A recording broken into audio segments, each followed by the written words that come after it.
Mr. Hatch!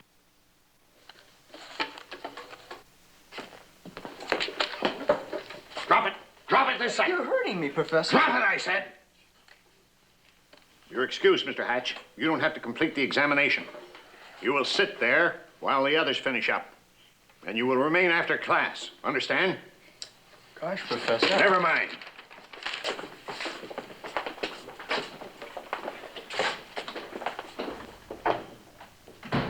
Come up here, Mr. Hatch.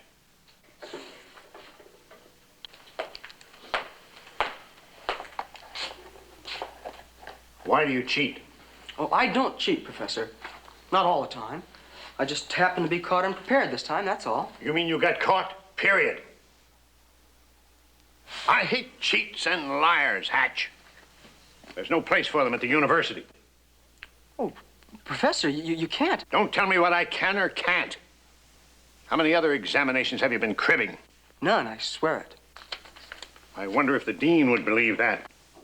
Oh, please, Professor. I won't report you, Hatch. Not to the dean. Gee, that's swell of you. Let me finish. I won't report you to the dean because it's too early in the semester to get a student into serious trouble. You'll have plenty of time to rectify your error in the months ahead.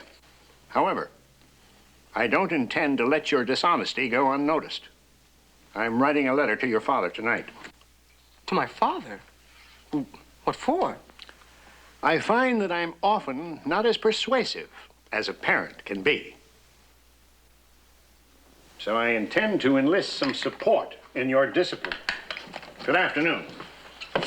Wait, Professor, you don't understand. I mean, about my father, about what he's like. I hope he's very, very strict.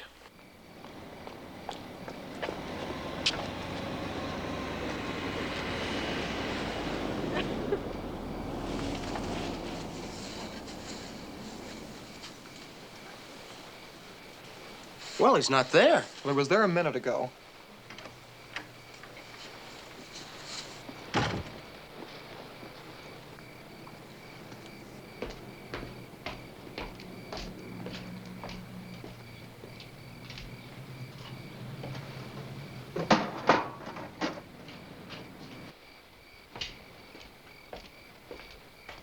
Did you see that? See what? You're just throwing some junk away. In a box like that? Well, so he's neat. Come on, let's take a look at it. For what? Come on.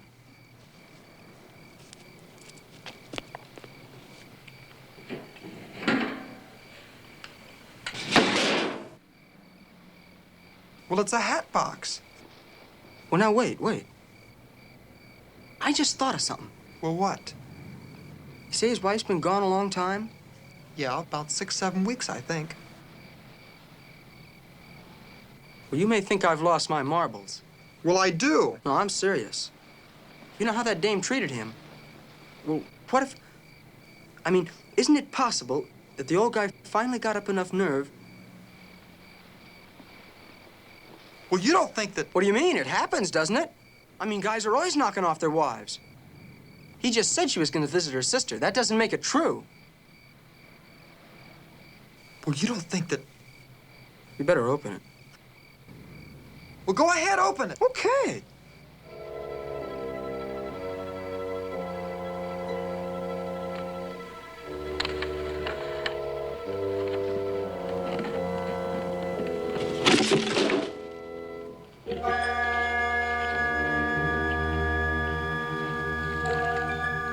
It's a hat.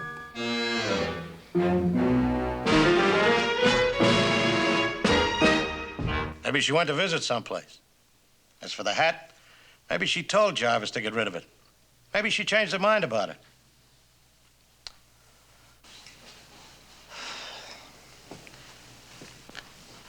Okay. Okay, if it'll make you feel any better, I'll find out where she is. Phyllis. Phyllis, you know Professor Jarvis' wife, don't you? Any idea where she's been these past weeks? How do you know? Yeah, thanks. Look, will you ring her up for me, please, and call me back? Phyllis has a cousin who cleans for the Jarvises once a week. She said the professor told her that his wife had gone to visit her sister, Mrs. Beatty, in Schuyler. That's his story. Hello, Mrs. Beatty. I'm sorry to disturb you, but I wonder if I could speak with your sister, Mrs. Jarvis. It's nothing important, but... Oh? Well, no, I thought she was. Yes, I guess I must have been mistaken. No, there are no messages. Thank you.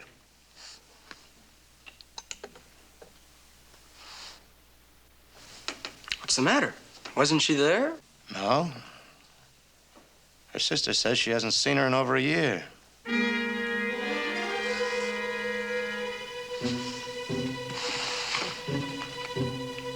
Well, I guess it wouldn't hurt just to talk to the professor.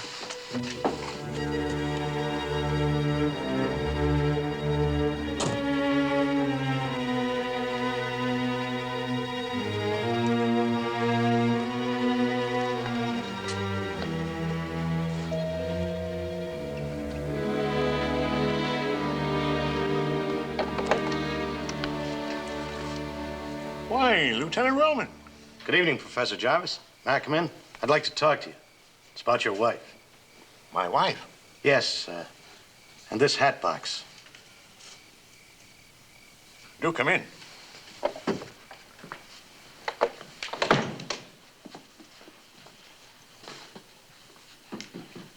I don't understand, Lieutenant. What about my wife? Well, just curiosity, I guess. It isn't every day that someone throws a brand new hat into the trash can. Very attractive hat, too. You should see some of the horrors my wife brings home. Do you mind telling me how you got this hat? Well, for the moment, Professor, I'd rather not. I threw this hat out not more than an hour ago.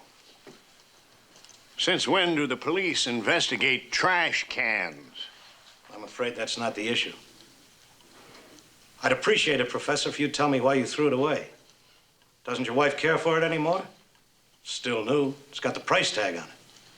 I'm beginning to detect some strange implication in all this, Lieutenant. Are you trying to accuse me of something? No, I'm just trying to gather some facts. For instance, your wife is visiting her sister in Schuyler. Is that correct? The truth is, Lieutenant, my wife and I have frequent, violent quarrels. We had one about 6 weeks ago. And as a result, well, she walked out on me. And you haven't heard from her in all this time? Not a word. Have you tried to find her? Really, Lieutenant, I wish you'd get to the point. If you have an accusation to make... I'm not accusing you of anything, Professor. You really think I might have done away with Margaret? I didn't say that. Well, this is very stimulating. If I have to, Professor, I'll be blunt. If there's the slightest possibility of a crime, it's my duty to investigate it.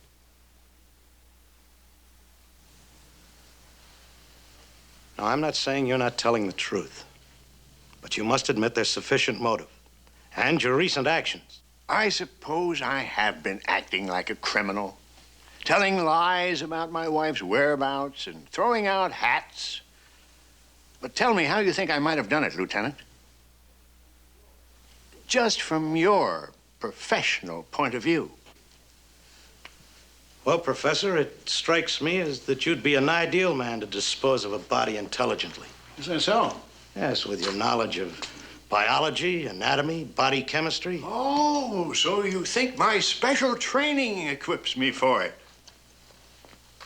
Interesting. All right, then. How, for instance, do you think I might have covered up the crime? Buried her, perhaps? Sneaked out in the backyard and buried her there? I'm afraid my neighbors would find the spectacle amusing.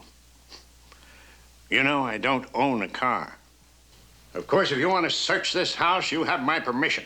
There are other ways, Professor. Quicklime, for instance. Quicklime? I'm afraid you weren't much of a chemistry student, Lieutenant. Professor, I think you're laughing at me. Do you? Yes, I suppose I am.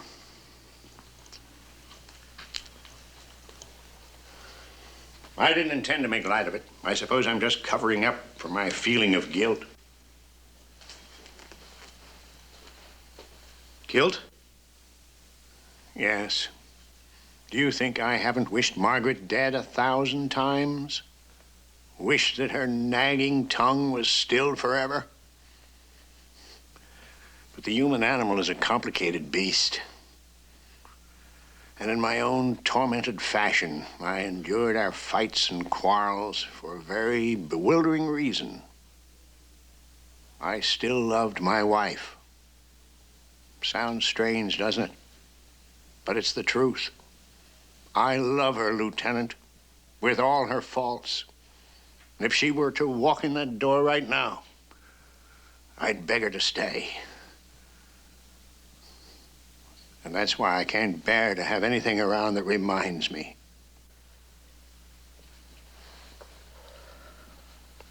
Professor Jarvis, I want to apologize.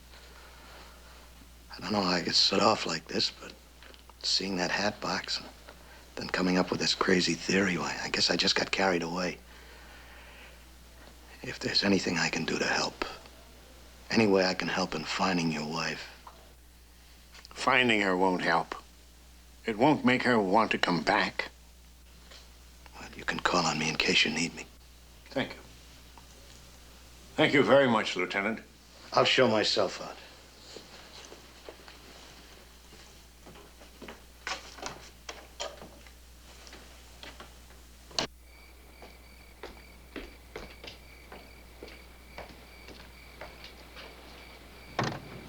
All right, you two, out. What happened, Lieutenant? What did you find out? Found out something. Found out not to listen to a couple of stupid kids. Well, what happened? The next time you guys decide to rob a trash can, don't let me know about it.